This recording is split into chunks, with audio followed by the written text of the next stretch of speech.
Bom dia, queridos! Tudo bem com vocês? Como vocês estão? A paz a todos! Aqui quem vos fala é o pastor Mesaque. Estamos hoje no nosso 7º dia de exposição e meditação da Palavra do Senhor. E hoje meditaremos nos capítulos 19, 20, 21 e 22. Mas antes, eu quero orar com vocês. Senhor Deus e Pai, estamos nesta manhã em Tua presença. Queremos agradecer, louvar ao Teu nome por mais um dia, pela vida, pela saúde, por todos os benefícios que o Senhor tem feito a nós. Que a nossa alma possa exultar ao Senhor toda a honra, toda a glória e todo louvor.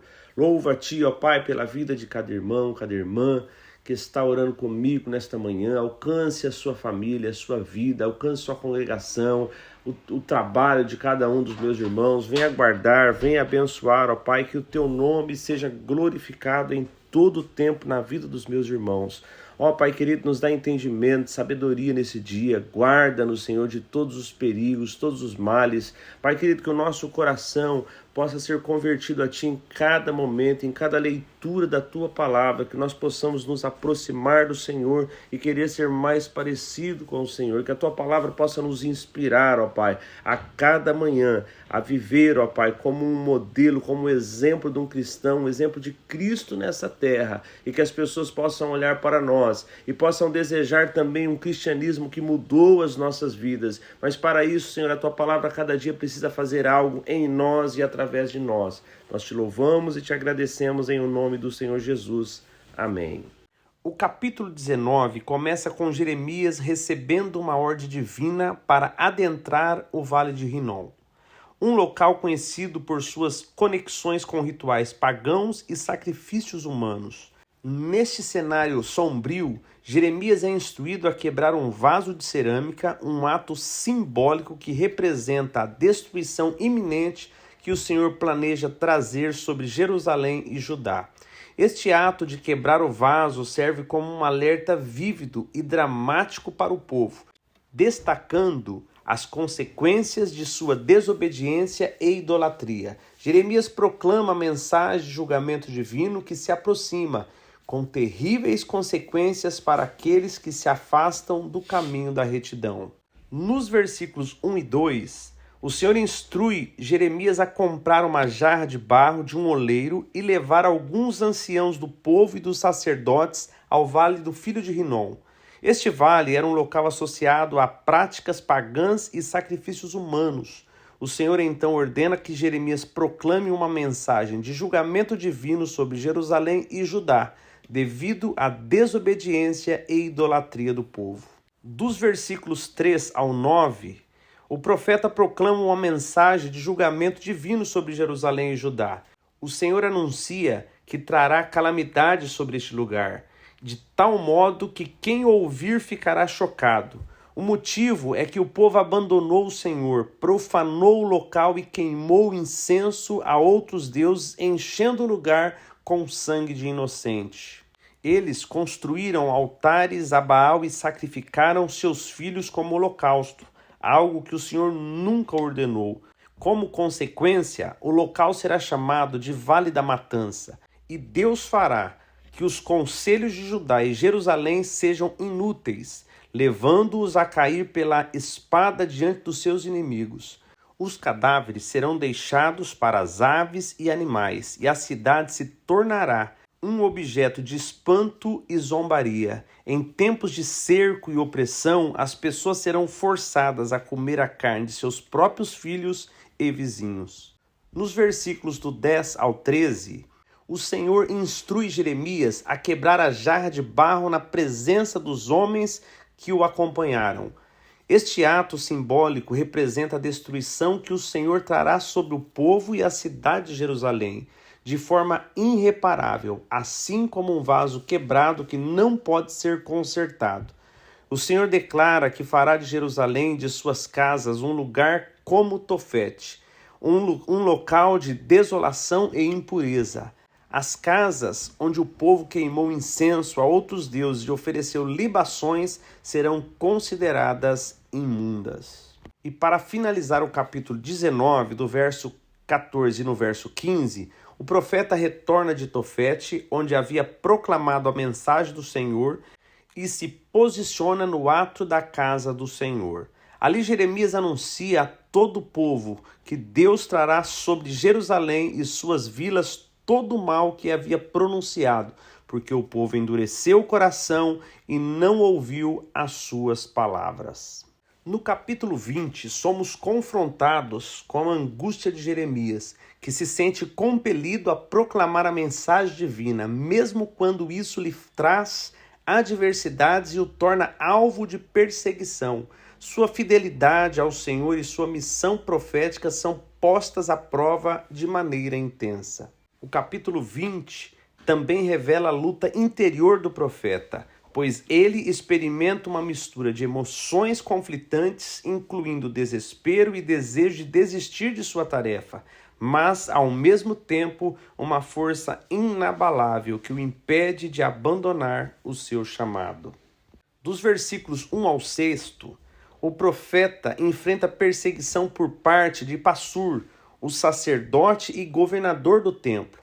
Passur, indignado com as profecias de Jeremias sobre a destruição de Judá, ordena que ele seja preso e açoitado. No dia seguinte, Passur liberta Jeremias, mas o profeta continua a proclamar a mensagem do Senhor, renomeando Passur como Magor Missabib, que significa terror por todos os lados. Jeremias profetiza que Passur e seus amigos cairão pela espada dos seus inimigos e que Judá será entregue ao rei da Babilônia. Toda a riqueza da cidade será saqueada e levada para a Babilônia. E Passur morrerá e será enterrado lá, junto com todos os seus amigos. Dos versículos 7 ao 13, o profeta expressa sua angústia e frustração com sua missão profética. Jeremias sente-se enganado por Deus, pois ao proclamar a mensagem divina, ele se torna alvo de zombaria e escárnio diário. Apesar de seu desejo de parar de falar em nome do Senhor, a palavra do Senhor é como um fogo ardente em seu coração, e ele não consegue contê-la. Jeremias também descreve a conspiração dos seus inimigos, que esperam sua queda. No entanto, ele confia que o Senhor está com ele como um poderoso guerreiro e os seus perseguidores não prevalecerão. Por fim, Jeremias louva ao Senhor por livrar a vida dos necessitados das mãos dos malfeitores. E para finalizar o capítulo 20, dos versículos 14 ao 18, o profeta expressa uma profunda angústia e desespero. Ele amaldiçoa o dia do seu nascimento e lamenta por ter vindo ao mundo. Jeremias deseja que o homem que trouxe a notícia do seu nascimento a seu pai seja amaldiçoado e que ele sofra como as cidades que o Senhor destruiu.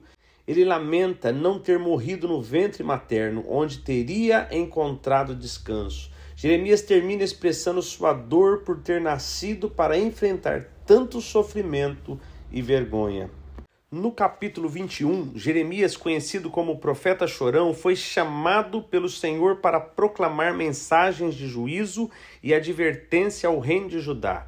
No entanto, neste capítulo vemos uma reviravolta interessante, pois o rei Zedequias, temeroso da ameaça iminente dos babilônios, busca Jeremias em busca de orientação divina. O capítulo 21 nos mostra a tensão entre a busca desesperada do rei por ajuda divina e a inevitabilidade do juízo que se aproxima. Jeremias, como porta-voz do Senhor, não faz rodeios ao afirmar que a destruição de Jerusalém pelas mãos dos babilônios é inevitável devido à rebelião persistente de Judá. Nos versículos 1 e 2, o rei Zedequias envia Passur, filho de Malquias, e os sacerdotes Sonfonias, filhos de Maaseias, para consultar Jeremias. Eles pedem que Jeremias busque orientação do Senhor, pois Nabucodonosor, rei da Babilônia, está atacando Jerusalém. Zedequias espera que o Senhor realize um milagre para afastar os babilônios, assim como o fez no passado. Dos versículos 3 ao 7, o profeta transmite a mensagem do Senhor ao rei Zedequias. O Senhor declara que fará retroceder as armas de guerra que estão nas mãos dos habitantes de Jerusalém. com as quais eles lutam contra o rei da Babilônia e os caldeus.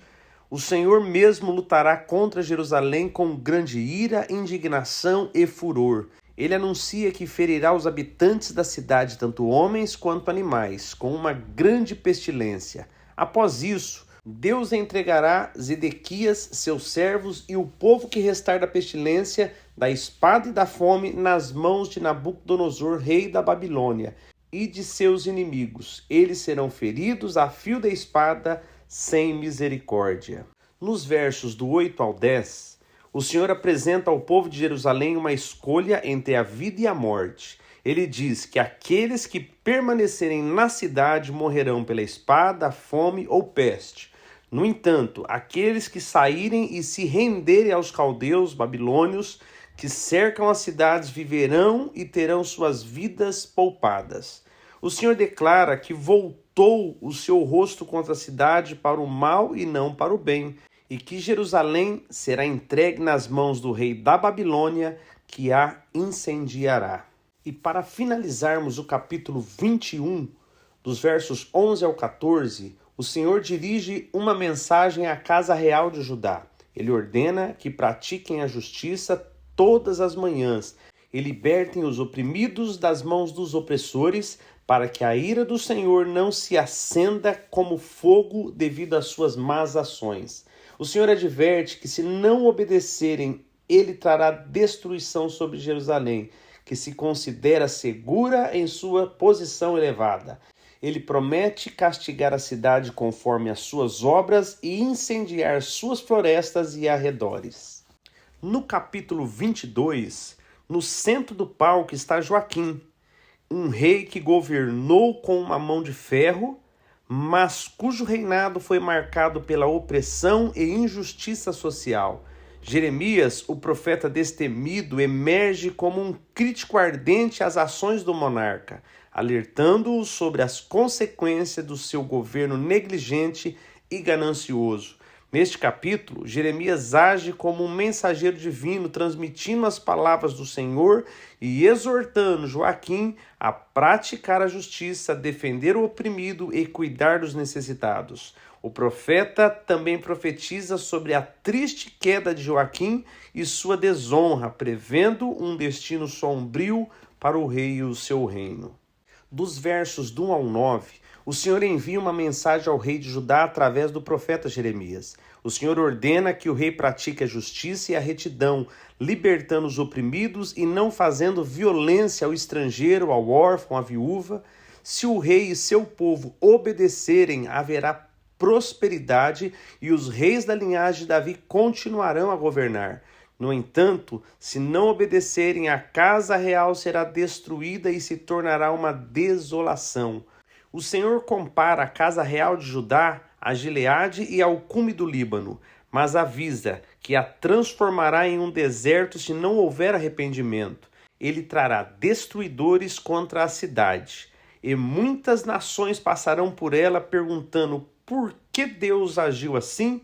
A resposta será que o povo abandonou a aliança com o Senhor e adorou outros deuses. Dos versículos 10 ao 12, o Senhor instrui o povo a não chorar pelo rei morto, mas sim por aquele que está indo para o exílio, pois ele nunca mais voltará à sua terra natal. O Senhor fala especificamente sobre Salum, filho de Josias, rei de Judá, que foi levado ao exílio e nunca mais retornará. Nos versículos do 13 ao 19, o Senhor condena o rei Jeoaquim por sua injustiça e opressão. Jeoaquim construiu seu palácio com trabalho forçado e sem pagar os trabalhadores. Ele é criticado por viver em luxo enquanto pratica a injustiça e o derramamento de sangue inocente. O Senhor lembra que seu pai Josias prosperou porque praticava a justiça e a retidão. Em contraste, Jeoaquim é repreendido por sua ganância e falta de compaixão. Como resultado, o Senhor profetiza que Jeoaquim terá um fim desonroso, sendo enterrado como um jumento arrastado e lançado fora das portas de Jerusalém. Dos versos 20 ao 23, o profeta lamenta a queda de Jerusalém e a destruição que virá sobre seus líderes. Ele exorta o povo a clamar e chorar, pois seus líderes serão levados ao cativeiro. Jeremias compara Jerusalém a uma mulher em trabalho de parto, que gemerá de dor quando a destruição chegar. A cidade que se orgulhava de sua segurança e beleza será humilhada por causa de sua maldade. E para finalizar o capítulo 22, dos versos 24 ao 30, o Senhor pronuncia um julgamento severo contra Conias, também conhecido como Jeconias, filho de Jeoaquim, rei de Judá. O Senhor declara que mesmo que Conias fosse um anel em sua mão direita, ele o arrancaria e o entregaria nas mãos de Nabucodonosor, rei da Babilônia, e dos caldeus, que buscam sua vida. Conias e sua mãe serão levados para um país estrangeiro, onde morrerão e nunca mais retornarão à sua terra natal. O Senhor também decreta que nenhum dos descendentes de Conias prosperará ou se assentará no trono de Davi, governando em Judá. Queridos, e assim finalizamos mais um dia de exposição e meditação na palavra do Senhor. Queridos, eu queria deixar uma reflexão para os irmãos em cima dos capítulos que meditamos no dia de hoje. Nós vemos como o Senhor é longânimo, quantas vezes ele oferece ao povo uma opção. Olha, vocês devem escolher entre a vida e a morte. Olha, façam isso para que não ocorra isso com vocês. Obedeçam, mude. Olha, traga justiça, liberte o oprimido, cuide dos necessitados. Então, nós vemos em todo o tempo o Senhor oferecer uma oportunidade, um escape para que o povo de Jerusalém ouvisse a voz do Senhor e tivesse a oportunidade de mudar aquela sentença que estava contra ele. Então que você possa ficar atento também. Às vezes você olha para esse texto e fala que absurdo, que povo de coração duro, que povo cego, que não ouvia o profeta dizer aquilo que estava por vir. Mas às vezes passamos pela mesma situação. O Senhor tem falado, nós temos visto em sua palavra, as coisas têm sido patentes aos nossos olhos, porém nós fazemos como aquele povo naquele momento que Jeremias estava profetizando. Nós endurecemos o nosso coração porque o que estamos ouvindo não damos crédito ou não acreditamos que aquilo é uma verdade. Por isso lá em Hebreus, no capítulo 3, versículo 7, diz assim: assim como proclama o Espírito Santo hoje, se ouvires a sua voz, não endureçais o vosso coração. Que você possa ter um coração sensível à voz do Senhor. Eu não sei o que o Senhor tem falado com você nos últimos anos, nos últimos dias, nas últimas horas, mas uma coisa é certa, não endureça o seu coração quando o Senhor falar com você, pois Ele, quando está falando, está demonstrando o amor, nos levando ao arrependimento, à reflexão para uma mudança de vida. Porque se nós não ouvirmos a voz do Senhor hoje, nós cairemos naquilo que mais detestamos ou naquilo que mais tememos, que é estar contrário, em rota de colisão com o nosso Deus. Que Deus abençoe vocês, tenham um dia poderoso e até amanhã, se assim o Senhor nos permitir. Fiquem todos com Deus.